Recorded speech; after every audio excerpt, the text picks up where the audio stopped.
So I flat with King Jack against Vegemite, who comes in for the full 3 big blinds. Flop is interesting. I flop top 2. He checks me, so I'm gonna treat it as a nuts basically. He could have, you know, kind of Jack Queen, Queen 10 hands, King Queen, Ace King. He could have a lot of 1 pair and a draw hands that I want to make sure to charge full value. So I imagine I bet fairly big. So yeah, I come in for about 70% a pot, it looks like. And he folds, unfortunately. King 2 is a pretty loose open, but got Poker Toronto behind me, who's pretty tight. Cecilia's just 3-bet me light. I don't think he's going to do it again. And Psyduck's been pretty tight so far as well, although he does have a rejam stack.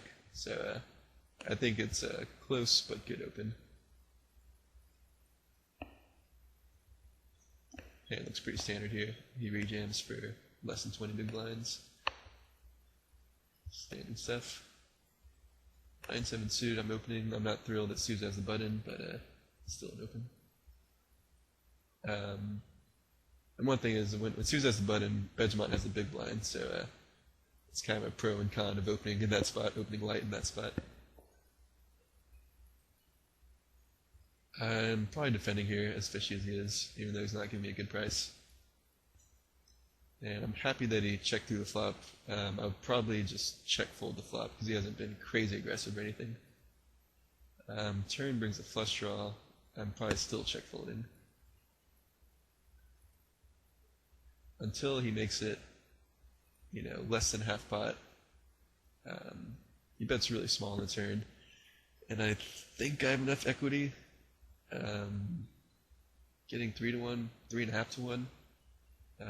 I probably have hard outs, probably have other outs as well. May have the best hand if he just has some pocket pair. I think it's kind of close. Turn, I mean, river I gotta do, can only check. So, he spiked the turn. I guess maybe the turn's a fold. Looks kind of fishy there.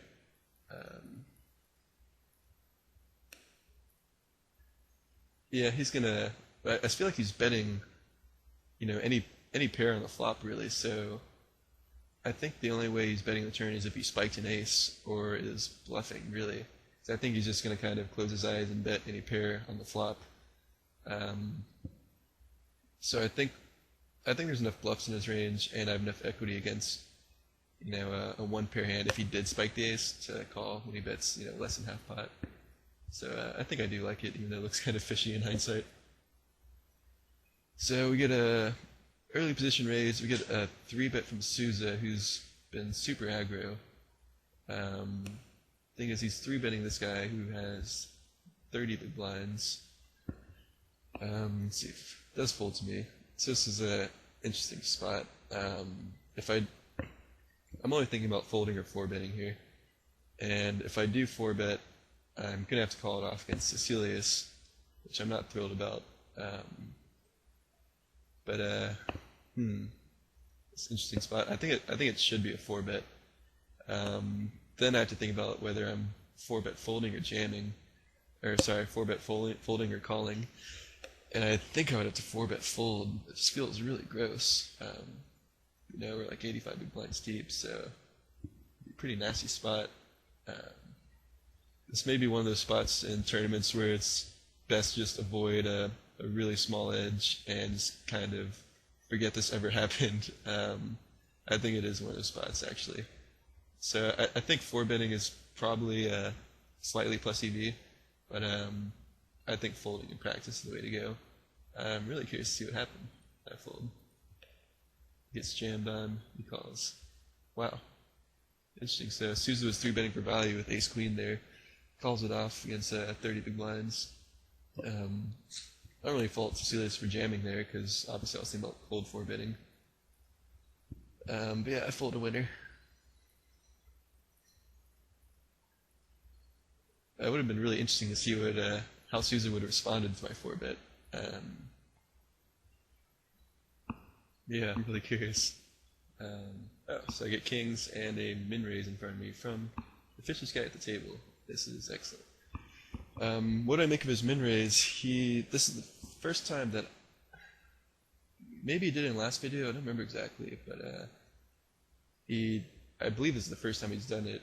So what do I make of it? It makes me think he's probably has a strong hand, or at least in his eyes a strong hand, which doesn't mean a whole lot, because I mean queens or jacks or ace king could be the absolute nuts for him. So I'm just gonna, if he has aces, then I'm gonna lose a lot of chips, but we'll definitely have to 3-bet here and just get max value against this guy. And to my surprise, Sousa 4-bets me. Rather small as well, considering how deep we are. It's pretty interesting. So I'm wondering if he thought that I thought that the min raise was weak and was attacking that, because I certainly will be isolating Benjamin very, very wide, trying to 3-bet it and get heads up with him. So I feel like he's going to be making a move a lot here and 4-betting light a ton. The question is if he's 4-betting light with the intention to get it in, or 4-bet folding.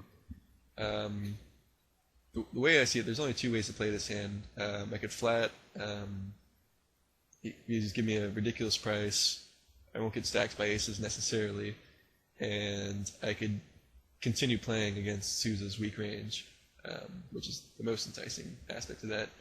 The other option is to really, I think, clicking it back is the only other play. Jamming here is too absurd to shove 500k over his 80k open, or 4-bet. But I could click it back to like 140, I guess. So I click it back to 140, that leaves me with like 380 behind or something like that, 375. And that looks like it's a reasonable bluff. Like that could certainly be a bluff with that sizing. And he could potentially jam over that with ace-x. He could flat there. So that's actually pretty enticing, because it seems apparent that he thinks I'm doing this pretty weak. And we've also, another reason that's enticing is we've seen in previous hands, just a few hands ago, when he 3-bet, got in with ace-queen for 30 big blinds in kind of early position. So he's definitely not averse to getting it in light in spots like these. So that makes me kind of lean towards more the click it back option. I think he's light here a ton, but I think the max value will be from clicking back and letting him. He might even flat that with a weaker hand, or he may just jam it in with ace-x or pocket pair or something like that. So I think I should be either flatting or clicking back here. I think anything else is pretty bad. So yeah, I click it back. Exactly what it looks like. And curious to see what happens. Now he folds, and I'm sad. Which makes me regret not flatting, but I think that was a fine play. And something I'll certainly do with the bluff sometimes. But I kind of have to really balance that, because I just think it's a good spot for Sousa to rejam. I just think that he thinks when I do that, it's super, super light. Got a big pot brewing here. Pokertron 3-bet and double-barreled so far. I'm certain that he has ace-king or 10s at this point. Or aces, I guess. And somehow Benjamin doesn't get stacked. I don't know what he called flop and turn with to fold the river. I really have no idea. So I'm happy he still has chips though. And I get heads up with Benjamin again. And definitely c-betting. Note that I make it smaller than my previous hands. I bet less than half pot.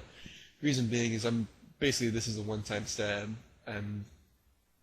I think he's either check folding, or he's either getting chips in or he's not. So I should be betting a lot when I have it, and I should be betting a little when I don't, essentially. So one-time stab, just making a small bet, giving myself the best price. And I turn a gutter, and probably is still. And yeah, so he leads into me. It's an easy fold. Even if he checks, I think it's an easy check back, because he's just not folding any pairs. Nines under the gun, or certainly an open. And I get 3-bet. This is interesting. So he's got 30 big blinds plus guess 31 big blinds, and he makes it huge. That's the thing. It's so big. Problem is, I have literally no sample size on those 3-bets. I'm almost positive this is the first time he's done it in the tournament since I've been at the table. So it makes me think he's on a pretty strong range. Anyway, when he makes it bigger, it kind of tilts his range, I think. Again, I don't know much, but know much about him. I feel like it's more likely to be jacks or queens or possibly ace-king. Flatting isn't crazy because I think he'll play pretty transparently. Problem is, I mean, there's going to be 120k in the pot, and he has 160k. So I mean, it's like how much leeway do I have? I mean, how much can I really use my advantage? So if he was deeper, I would be snap flatting and being happy to play a pot of position against him.